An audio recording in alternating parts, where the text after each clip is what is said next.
Hey guys, welcome to the very first YouTube video on this channel. Today we're making aloe vera gel with cucumber extract. So guys, if you don't get anything from this video, the one thing I do want you to get is the importance of writing down your formulation procedure so that you can always refer back to it. So guys, let's get started. First, you're going to need distilled water, cucumber extract, and then preservative eco, and then you're going to mix that thoroughly in a beaker. Moving on to the star ingredient, aloe vera powder, guys. So many benefits of this stuff. So you're going to want to add that to your aqueous solution that we just made and mix together. You'll notice that I had a little bit of difficulty over here, but I made sure to really mix it thoroughly off camera. And yeah, this is what you get.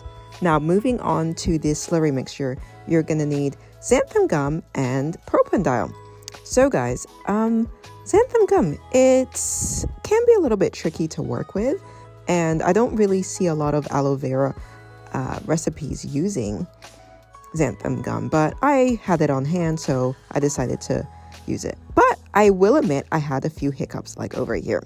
So you can see me adding the slurry into the aqueous solution with the aloe vera powder, and it kind of started to like jumble up together. But luckily, I had my electrical whisk, which you're going to see in a second, to kind of fix that.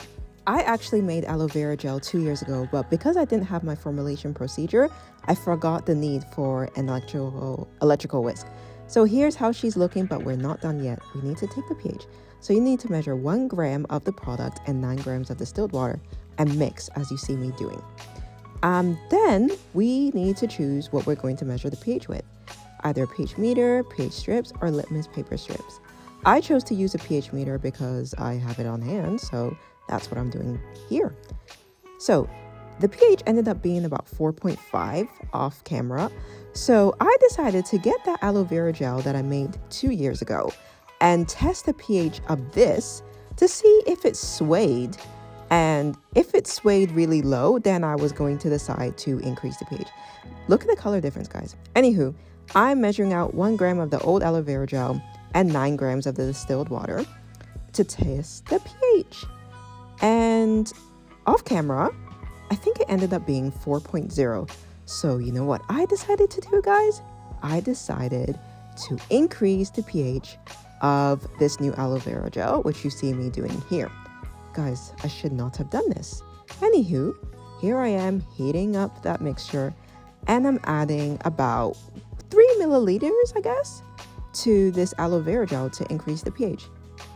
Do not do this, guys. You only need you don't need this much. If anything, you don't even need to increase the pH, but I just thought to do it. If you're going to increase the pH, use like a quarter of what you see me doing here. So now it's time to test out what the pH ended up being. So here I am preparing a solution and mixing it together. And yeah, guys, hold your horses. 6.3? No, not even that. Guess what it was? 6.9. I was fuming. So now I need to prepare a buffer solution to decrease the pH using citric acid and distilled water. So that's what I'm doing here, mixing it together in the beaker and adding about 3 milliliters now to the parent batch. Now I need to test out what the pH ended up being this time around. So here I am preparing another solution of the aloe vera gel. It ended up being about 4.9. So I was like, you know what? Let's bottle this baby up because I'm tired. So I'm using little funnel thingy-majiggy to get the product inside this container and just probing it. So here it is, guys. Like I said, write down your formulations all the time. I actually made this 2 years ago, and I'm doing it here again. Write down your pH.